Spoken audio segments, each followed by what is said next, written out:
우리 찬송가 322장 찬양하겠습니다. 찬송가 322장입니다.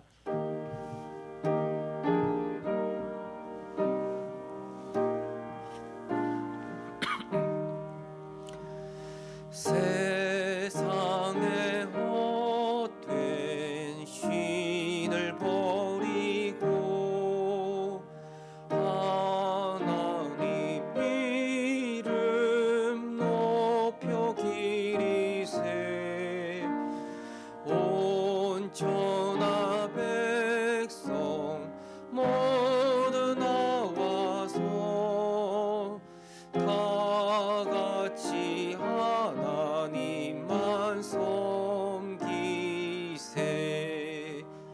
세상의 헛된 우상 버리고 인간의 모든 부귀영화와 거짓과 불의 모두 버리고 온전히 하나님만 섬기세 주님의 백성 서로 헤아려 시기와 미움 마주 버리고 하나님만을 홀로 섬기는 천국으로서 이루어 주소서.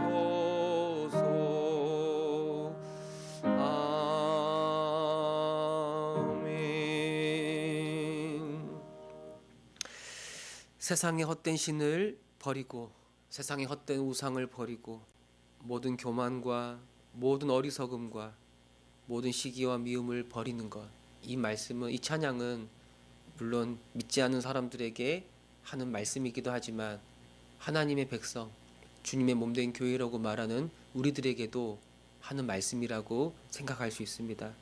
우리가 하나님만을 섬긴다, 하나님만을 위한다, 하나님의 영광을 위하여 살겠다, 그렇게 말하지만 우리 실상에서는 하나님과 이 세상을 같이 섬기고 더럽고 추악한 것들을 쫓아가고 이 세상의 부귀영화를 우리 삶의 목적으로 삼을 때가 얼마나 많이 있습니까?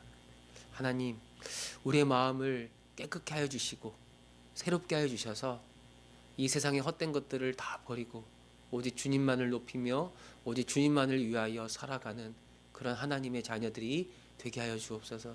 오늘날 교회가, 오늘날 우리들이, 오늘날 내가 하나님 앞에 온전히 깨어있지 못하고 거짓된 것들을 쫓아 살아갈 때 결국 하나님의 영광이 우리를 떠난다는 것을 기억하게 하시고 거룩함으로 하나님을 위하여 살아가는 우리 모든 성도님들이 되게 해달라고 우리 시간에 교회와 또 우리를 생각하면서, 나를 생각하면서 함께 기도하겠습니다. 하나님 아버지, 우리가 하나님을 믿고 하나님을 위해서 산다고 말하면서도 얼마나 허망하고 헛된 것들을 자랑하고 헛된 것들을 위하여 살아갈 때가 얼마나 많이 있습니까? 하나님의 이름을 높이기보다는 나의 이름을 높이기를 원하고 하나님의 영광을 위하여 살기보다는 나의 영광을 구할 때가 얼마나 많이 있습니까? 이 세상 사람들이 살아가는 것처럼 온갖 부귀영화와 온갖 헛된 것들을 쫓아가고 그것을 자랑하고 그것을 내세우며 살아가는 우리의 교만하고 이 어리석은 모습들 다 버리게 하여 주시고 우리의 말씀으로, 주의 말씀으로 우리의 마음을 새롭게 하여 주셔서 하나님, 오직 주의 영광, 오직 주의 이름, 오직 주의 명예만을 위하여 우리 삶을 드리고 거룩하게 살아갈 수 있는 저희들이 되게 하여 주옵소서. 주의 몸된 교회가 예수 그리스도 안에서 한 몸됨을 이루게 하시고 더 사랑하고 섬기는 가운데 하나님의 나라가 우리 가운데 임하는 것들을 경험할 수 있도록 주님께서 은혜 내려 주옵소서. 아멘. 도와주옵소서.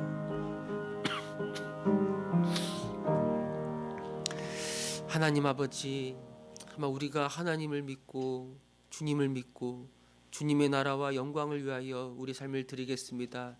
내 생명까지도 드리겠습니다. 그렇게 말하지만 정작 우리의 삶의 일상에서 하나님의 영광을 구하기보다는 우리 영광과 우리의 이름을 구할 때가 얼마나 많이 있습니까?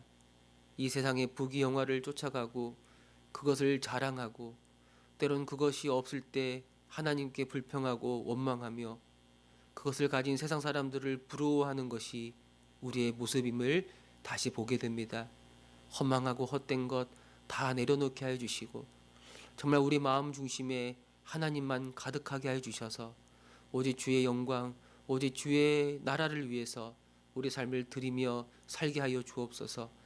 비록 우리 삶이 세상 앞에 아주 보잘것없고 정말 부족한 삶이라 하더라도 우리의 작은 것 하나님 그것마저도 아주 귀하게 여기시고 그런 우리를 사랑하신다는 사실을 기억하게 하셔서 어떤 형편, 어떤 상황에 처하더라도 하나님께 영광 돌리고자 몸부림치며 살아갈 수 있는, 거룩하게 살아갈 수 있는 그런 저희들이 되게 하여 주옵소서.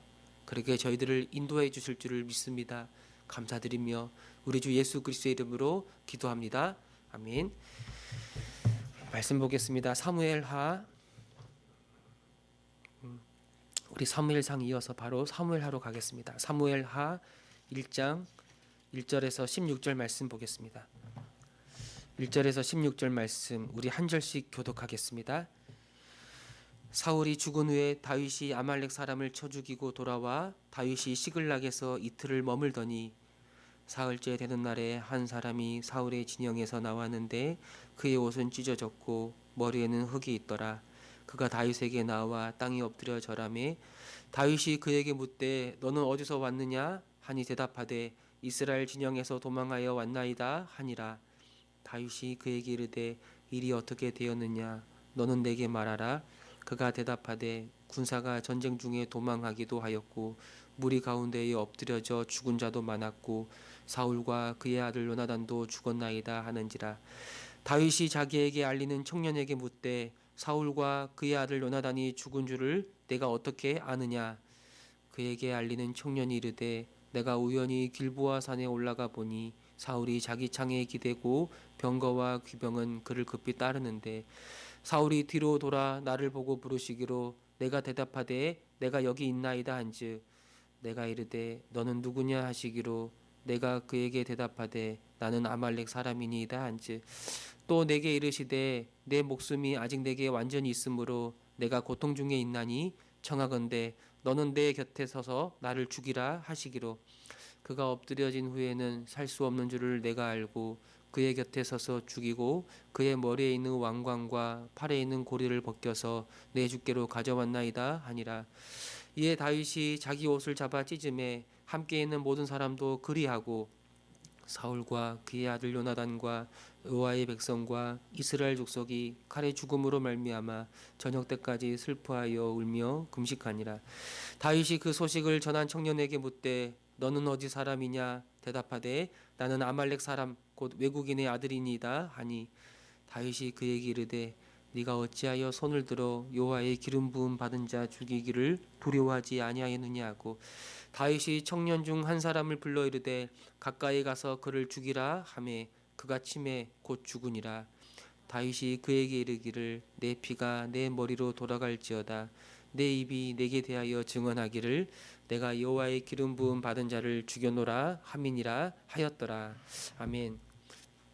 이 사무엘상에서는 이 사무엘과 그 다음에 사울 그리고 다윗을 이 주요 인물로 등장시켜 이야기를 전개하지만 이제 사무엘 하에서는 이 전적으로 거의 대부분 이 다윗을 이야기하고 이 다윗의 통치, 다윗이 이스라엘을 다스리는 그 내용을 이야기로 하고 있습니다. 이스라엘의 왕이었던 사울이 죽게 되었을 때 이제 과연 이스라엘은 어떻게 될 것인가? 하나님의 나라는 어떻게 될 것인가? 이 왕이 죽는다, 왕이 죽었다. 이 말은 곧 나라가 망한다는 말인데 이 위기의 시대에 하나님은 어떻게 이스라엘을 구원하고 이스라엘을 회복하여 하나님의 복된 나라를 이루어 갈 것인가? 바로 하나님은 다윗을 통해 하나님의 이 일을 이루어 가신다. 그 이야기가 이 사무엘 하에서 전개되고 있습니다. 이 다윗이 아말렉 사람을 물리치고 그의 본거지 시글락으로 돌아왔을 때, 돌아와 머물고 있을 때 이 사울의 진영에서 한 사람이 다윗을 찾아옵니다. 아말렉 사람이라고 나오는데 그는 자기가 이스라엘 진영에서 도망쳤고 그 다음에 이스라엘의 많은 사람과 사울과 요나단도 죽었다라고 다윗에게 전하죠. 이에 다윗이 어떻게 사울과 요나단이 죽었는지를 물어봅니다. 이 아말렉 사람은 이 청년이 사울이 전투 중에 아주 큰 부상을 입었는데 내가 그것을 길보아 산에 올랐다가 우연하게 보게 되었습니다. 그때 사울이 자기를 죽여달라고 그렇게 나에게 요청했습니다라고 말하는 거예요. 그래서 이 사울을 보니까 이제 그가 더 이상 살 수 없을 것 같이 보여서 그가 요구하는 대로 그를 죽이고 그리고 그의 머리에 쓰여졌던 왕관과 그의 팔에 있는 고리, 이 왕권을 상징하는 거죠. 그의 왕관과 그 사울의 팔고리를 벗겨서 당신에게로 가져왔습니다라고 말하는 거예요. 그러나 여러분 우리가 31장 지난 시간에 보았던 말씀처럼 이 아말렉 청년의 이야기가 이 거짓말이라는 걸 우리는 알 수가 있어요. 사울이 중상을 입은 것, 아주 큰 고통 가운데 있었던 건 맞아요. 그러나 아말렉 사람에게 죽여달라고 부탁한 게 아니라 그의 무기 드는 자에게 부탁했는데 그의 무기 드는 자가 그걸 거절하고, 왜냐하면 하나님 나라의 왕이잖아요. 이스라엘의 왕이잖아요. 그래서 결국 사울이 스스로 목숨을 끊지 않았습니까? 아마도 이 청년은 사울이 다윗을 대적으로 삼고 있는 걸 알고 다윗에게도 사울이 원수겠구나라고 생각했던 거죠. 그래서 사울의 죽음이 이 죽었다는 소식이 다윗 입장에서는 굉장히 좋은 소식이 될 것이라고 생각해서, 그리고 이 사울이 죽는 이 사건의 결정적인 기여자가 바로 자기 자신이다.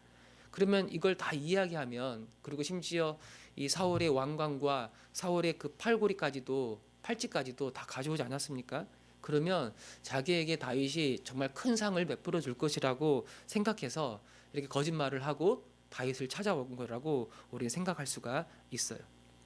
다윗은 이 청년의 말을 듣고 먼저 가만히 있을 수가 없었어요. 11절에 보니까 이에 다윗이 자기 옷을 잡아 찢으며 함께 있는 모든 사람도 그리하고, 12절 사울과 그의 아들 요나단과 여호와의 백성과 이스라엘 족속이 칼의 죽음으로 말미암아 저녁 때까지 슬퍼하여 굴며 금식하니라. 이 다윗에게 이 사울의 죽음은 어떻게 다가왔을까? 그가 사울의 추격을 피해 이 도망자로 피해 다니고 온갖 광야를 돌아다니면서 사울의 추격을 피해 다니고 결국에는 이스라엘 땅이 안전하지 않았기 때문에 결국 블레셋까지 도망가고 거기서 망명자로 살아온 세월, 지금까지 도망자로 살아간 세월이 10년이 넘어요. 10년이 넘어요. 그가 죽었다라는 말은 이제 이 고통의 시간이 끝난다는 것을 의미하지 않습니까? 더군다나 다윗이 사울을 죽인 게 아니라 사울은 전쟁 중에 목숨을 잃은 것 아닙니까? 그렇다면 다윗에게는 좋은 일이라고도 생각할 수 있겠죠. 그러나 성경은 뭐라고 이야기하냐면 다윗이 크게 슬퍼하며 울며 금식했다고 말하고 있는 거예요. 다윗이 연기하고 있는 게 아니에요. 자기 속으로는 정말 좋아하고 기뻐하는데 그냥 사람들 앞에 체면 때문에 이렇게 슬퍼하는 게 아니에요. 다윗은 하나님이 그 택한 백성에게 자기 이름을 두시고 그 백성을 통해 영광을 받는다는 사실을 알고 있는 사람이에요. 그런데 많은 이스라엘 사람이 죽임을 당하고 많은 백성과 많은 군사가 죽임을 당하고 심지어 왕까지도 목숨을 잃게 되었어요. 하나님의 영광을 드러내야 될 하나님의 백성이 이 세상 사람들 앞에 조롱거리가 되고 정말 부끄러운 모습으로 완전히 무너져 있는 거예요. 정말 일어나서는 안 되는 일들이 지금 이스라엘 가운데 일어나게 된 거예요. 왜 이렇게 이스라엘이 망하는가? 왜 하나님의 백성이 버림을 받는가? 여호와 하나님이 저 블레셋인 다곤보다 더 약하기 때문인가? 아니요. 그럴 수 없는 거죠.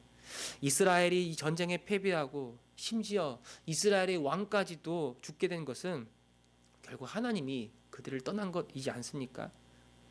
하나님이 이들을 먼저 버리고 떠난 게 아니라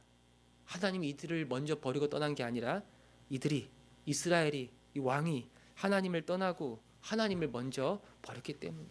특별히 왕은 이스라엘을 대표하는 사람이에요. 하나님은 한 사람 왕을 통해서 이스라엘을 구원하고 그들을 의의 길로 인도해 가시는데, 이 왕이 깨어있지 않다면, 왕이 하나님 앞에 순종하지 않는다면 하나님은 이제 더 이상 그들과 함께 할 수 없고 결국엔 이렇게 무너질 수밖에 없었던 거죠.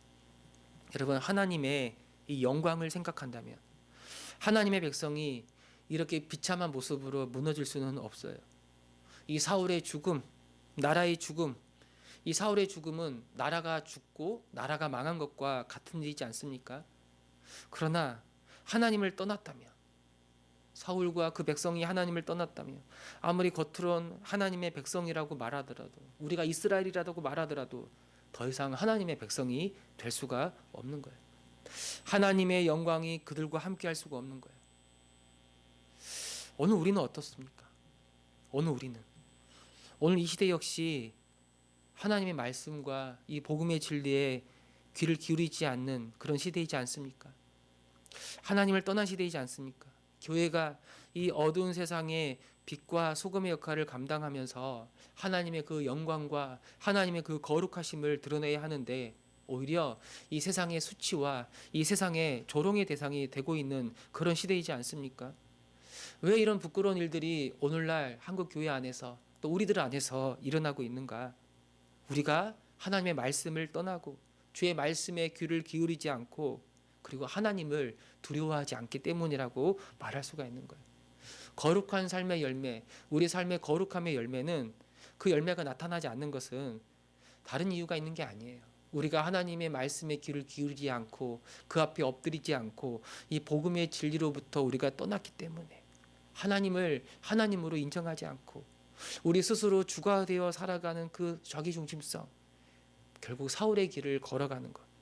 이 사울의 길을 걸어가면 절대 이 거룩한 삶이 나타날 수가 없는 거예요. 그리고 이것이 우리에겐 가장 큰 슬픈 일, 가장 큰 고통이 되어야 하는 겁니다. 다윗은 이스라엘을 위해 아주 슬퍼한 다음에, 애도한 다음에 사울이 죽였다고 말한 그 청년을 처형합니다. 14절에 보면 다윗이 그에게 이르되 네가 어찌하여 손을 들어 여호와의 기름 부음 받은 자 죽이기를 두려워하지 아니하느냐. 다윗이 사울을 죽일 수 있는 기회가 있었죠. 그러나 그가 손을 들어 다윗을 해하지 않았던 이유는 그가 하나님의 기름 부음을 받은 이스라엘의 왕이었기 때문이에요. 이 다윗은 이 사울을 함부로 대하는 건 하나님을 함부로 대하는 것과 같다라고 생각했죠. 그래서 이 청년이 사울을 죽였다라고 말할 때 그를 칭찬하는 것이 아니라 그가 하나님을 두려워하지 않는 것이라고 판단하고 그를 처형하게 된 거죠. 맞죠? 이 청년은 하나님을 믿는 사람이 아니었어요. 하나님을 두려워하는 사람이 아니었어요. 정말 하나님을 두려워하고 하나님을 믿는 사람이었다면 거짓말을 할 수도 없고, 그 거짓말의 내용조차도 자기가 스스로 사울을 죽였다라고 말할 수가 없는 거예요. 사실 이 청년은 다윗으로부터 자기 상을 구하지 않았습니까? 자기 영광을 구하지 않았습니까? 그러나 그에게 결국 돌아간 것은 죽음이에요. 죽음이었다. 그렇게 말하고 있습니다. 여러분, 오늘 우리에게, 오늘 나에게 가장 중요한 것은 무엇입니까? 무엇을 가장 중요한 것으로 여기고 있습니까? 하나님의 영광을 드러내는 것, 하나님의 이름, 하나님의 명예, 그것이 정말 우리에게 중요합니까? 아니면 하나님의 영광을 위한다 말하면서도 결국에는 하나님을 이용해서 자기 영광과 자기 이름을 높이는 걸 가장 중요한 것으로 여기는가? 이걸 알 수 있는 방법이 하나 있습니다. 그게 무엇이냐면 하나님을 두려워하는가? 하나님을 두려워하는가? 하나님을 향한 그 경외심이 우리에게 있는가? 이 두려움과 이 경외심과 그리고 하나님을 향한 그 온전한 믿음이 있을 때 우리는 하나님의 영광이 떠나는 걸 볼 때 가장 가슴 아파하며 가장 고통스러워하며 가장 어려워하는 거예요. 오늘날 무너지는 교회의 현실들을 바라볼 때 우리의 치부가 드러나고 우리의 부끄러움이 드러나고 우리의 어리석음과 우리의 교만함이 아주 적나라하게 드러날 때, 이때 우리는 무엇을 해야 하는가? 우리는 무엇을 회복해야 하는가? 바로 하나님의 영광을 향한 그 열심, 그 열정, 그 마음이 우리 가운데 회복이 되어야 하는 거예요. 그 마음을 품고 애통하며 그 마음을 품고 교회와 또 성도와 다른 지체들을 가슴에 끌어안고 기도하는 것. 바로 이것이 우리에게 회복될 마음인 거예요. 이런 마음은 하나님을 바르게 알고 하나님을 바르게 믿고 하나님을 정말 두려워하고 하나님을 경외할 때 회복되는 그런 마음인 겁니다. 하나님, 오늘 이 여기 나와 있는 이 다윗의 애통, 다윗의 기도, 다윗의 슬픔이 나의 기도가 되게 하시고 나의 슬픔이 되게 하여 주옵소서. 그저 내 영광, 내 이름이 조금 어려워지고 힘들어지는 것 때문에 울고 불미고 슬퍼하는 게 아니라 정말 하나님의 영광이 가리워지는 이 어두운 시대에 나로 말미암아 그 영광이 드러나지 않는 현실 때문에 고통스러워하며 괴로워하며 주 앞에 기도하는 자가 되게 하시고 하나님을 두려워하며 경외하는 가운데 나를 통해서 우리를 통해서 이 교회를 통해서 하나님의 영광이 이 어두운 세상에 빛날 수 있도록 우리를 사용하여 주옵소서. 오늘 이것이 저와 여러분 우리 모두의 기도가 되시기를 소망합니다. 아멘.